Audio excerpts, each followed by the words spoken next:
से देसी खाना जोटा कि भात डाली एंड एक्सेट्रा कौन होइथिबो भजा भजी क्या ये क्या बक रहे हो मादरचोद। So alright hello everybody welcome back to my YouTube channel. So आज मु कहबी माने दिन जार होल रूटीन रे मु कोन डाइट कंप्लीट करछि माने इंक्लूड करछि ओके। तो बाकी अपन माने थंबनेल देखि जान जानी। So let's begin up.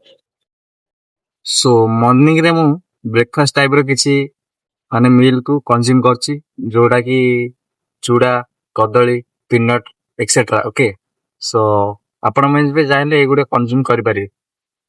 सो मु ब्रेकफास्ट नौछि माने आटा देन 12 रे मु मोर मील करछि एंड जो मझरे हाफ टाइम ना रहयो ना माने 10टा 11टा रे मु आ कोन सेकंड डे गाजर हो कोन हो टिके एक्सेट्रा कोन टिके मु कंज्यूम करछि ओके।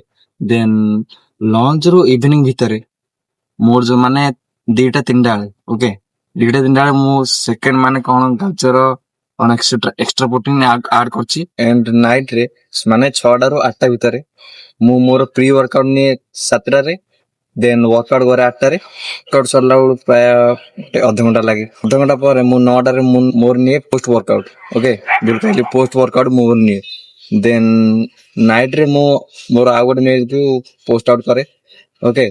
तो ए टाइप रे मु मोर दिन जा सर्कल रे मु मोर माने बेटर डाइट को कंप्लीट करछि। तो भाई देसी लाइफ तो हम में एति ही बड़ कैन कंप्लीट करछि। सो ए टाइप रो मु मोर होल डे रे माने मोर डाइट सर्कल को कंप्लीट करछि ओके। पण माने किसी डाइट रो सजेशन अछि देन मते पचारि पारे मु आपन सजेशन दे पारी ओके। मिलबा नेक्स्ट वीडियो रे बाय बाय।